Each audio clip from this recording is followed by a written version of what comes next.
Look at this, we come here and they put them to work.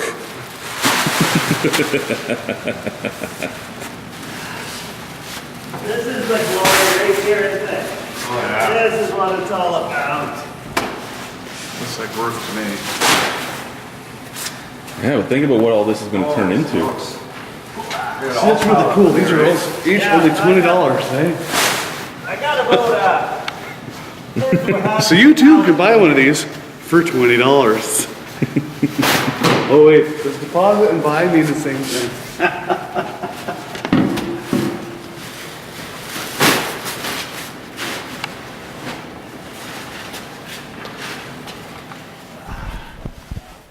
maybe the second style, not far behind. I'm putting all of my initial efforts into coming up with somewhat of a multi pale ale, a blonde, if you will. Right. And then certainly, I would love to refocus my efforts on something more akin to that.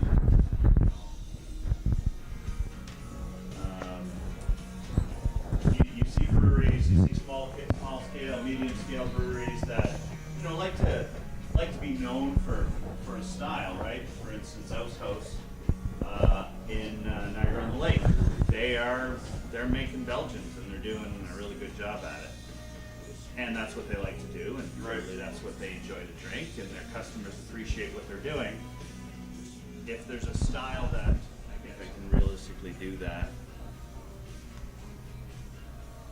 And then I'm only limited by how many of those poly tanks I can fit in a fermentation room. But you can only do 100 liters at a time then. Well, these are, I'll be doing essentially 100 liters at a Yeah. time with the one barrel. Yeah. Yeah. You're gonna try to go over to copper or stay stainless for most of it? We're gonna stay stainless. Our longer term vision. Well, everybody wants copper long term. Copper's nice looking. But it depends the style of beer you're making. It's too. a lot of work. Unless you're worried about caramelizing, you're worried about different colors, and not so much. So I mean, Well, I think a lot of breweries, even if they have copper breweries, they're not these days, using they're it just the way. clad, right? Yeah.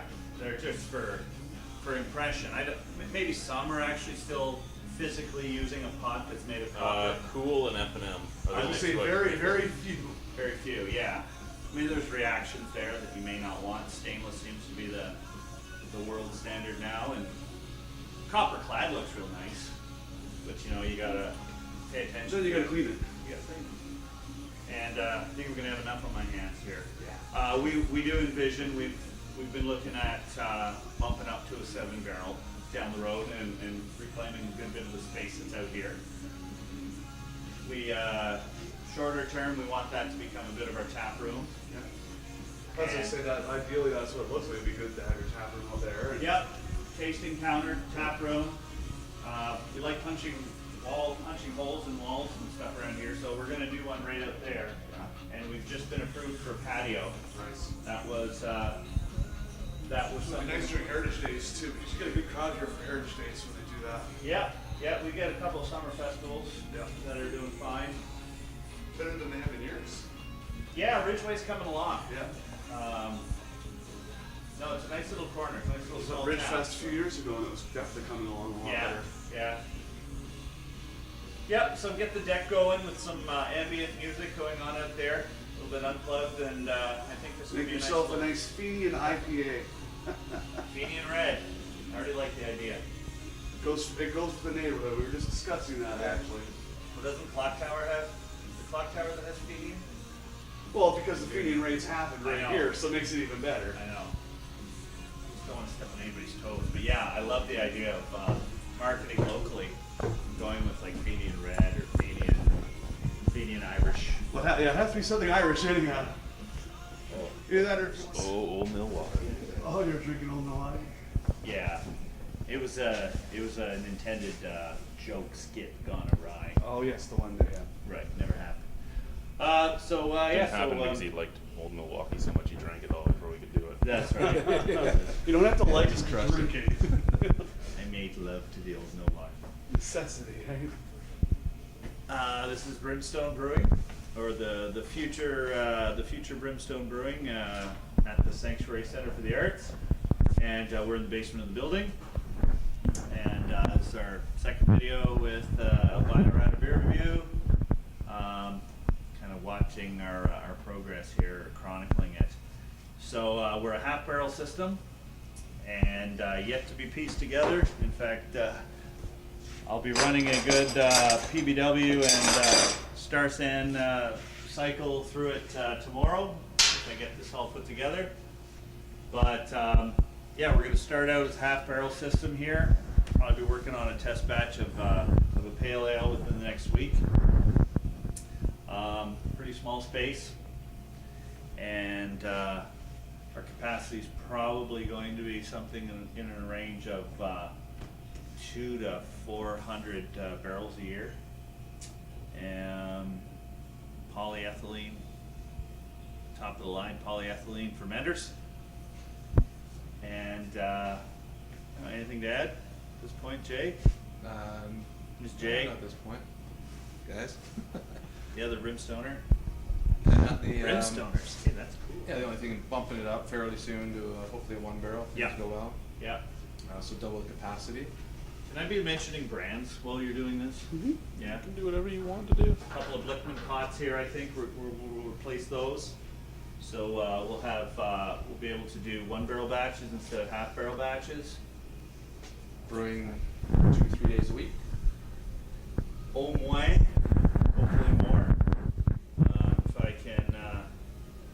If I can minimize my real day job and maximize my fun brewing job, I brew here every day of the week. Again, limited by the size of your fermentation room only, and then our conditioning room. But yeah, I mean, we're gonna run this little horsey into the ground. Brewing, if I can squeeze 4 batches out a day, I'll squeeze 4 batches out a day. Awesome. Yeah. And we do have the concert venue upstairs, and we do plan to cater to the concert going crowd, at least in part. And then certainly the community has been very interested in this beer as well. So we want to get it out into a couple local venues also. Yeah, I think the last time you were here, we didn't even have the ventilation hooked up, right? No, it No. was hanging, but it wasn't fully hooked That's up yet. right. So we can Yeah, wow you with suction here. Like that Oh, swish. really? Look at that face that you just got from the other husband. Do you want to hear what suction sounds like? Sure. The sound of suction. How about that? Look, it's even shaking. So much suction going on. Yeah. Wow.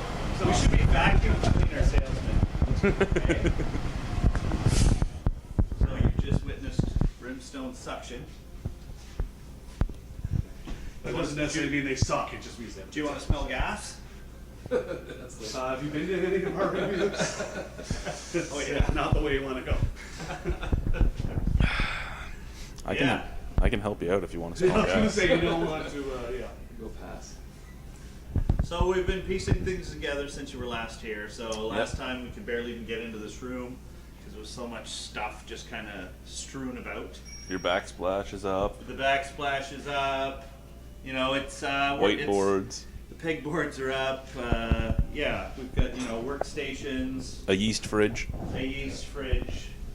So it's definitely it's kind of like a home brewer's dream space is what it is. You know, it's like the garage that everybody wants for making beer. So, and then our fermentation room is just up through those steps. Right. We have a few fermenters in here right now if you want to take a look.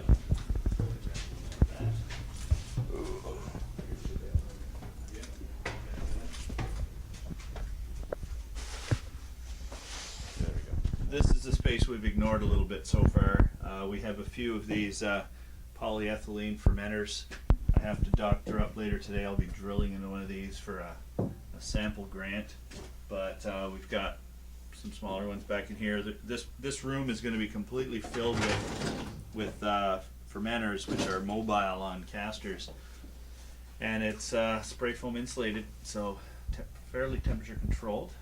And that's about all you can do until you get up into the big bucks of stainless steel, jacketed fermenters. So when you're bootstrapping it along, this is how you make beer. Awesome. And when it's done fermenting, we'll keg it in here and take it up to our conditioning room, which is out here. The electricians, we've just been playing telephone tag all day long with more beer, trying to figure out the wiring diagram of this thing, but apparently it works, and it does. There's our mill. Is that a nice sound? Now if we could only smell the grains going through. But yeah, this will be where the day starts. And yes, we're kind of doing it in reverse. So this is where Brimstone starts every morning. A pot of coffee and some grains going through the two-roller mill here. Some malts. Hand bomb a couple of pails down to the brewery and get started. Start mashing. At least the brewery isn't too far away. It's not too far away. Every moment you're getting closer now. Yes, it is. Then our conditioning room is actually back up in here. Thermostat, temperature control. Well, actually, this room isn't terribly insulated, so right now you So could thank God for winter time. condition quite nicely in here, just as it is. That's good, thank you. Thanks a lot. But yeah, so just watch your steps as you're coming through here. There's a bit of still of a construction zone.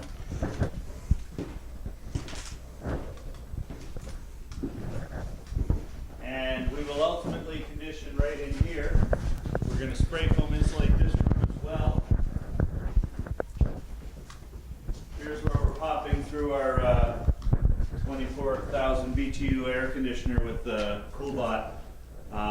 So this room is going to start out as our main conditioning room. We're going to hand bomb the kegs up. So the kegs are essentially going to be our bright tanks where the beer will condition.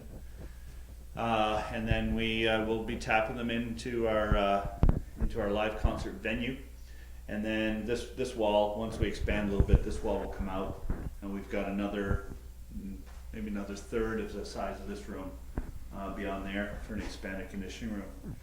But yeah, for the time being, the temperature's all right to actually be brewing beer or conditioning beer in here now, and then we'll be putting a couple of deep freeze style top loading freezers in here, but we'll just be manipulating the temperature with Johnson controllers.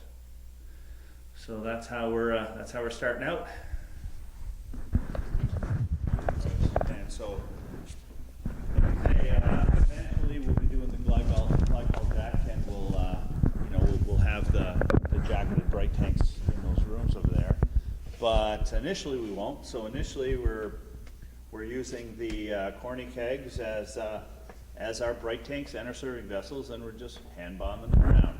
So we'll be hand bombing them into here, tying it into our towers, and serving draft. Trying to serve as much of Brimstone beer as we can for these live venues. How do people get tickets for your live venues? Through both the Sanctuary. Sometimes the Sanctuary does the promotion. Sometimes Broken Van Productions, another local production company, does the promotion. So certainly on either of those websites. Yeah. And oftentimes tickets are available at the door. For instance, like I say, we have Ashley McIsaac here this week. We've got Yukon Blonde coming. We've got My Son the Hurricane coming. We've got a number of good shows. This is a very nice sounding venue, actually. Well, especially a venue this size. The acoustics Yeah. are probably The amazing. Well, acoustics churches good. are. The acoustics are good. Well, that's what they were designed for. Yeah. In fact, the acoustics were so good, these panels had to be put up to kind of dampen a little Dampen bit. down That's some. an attraction of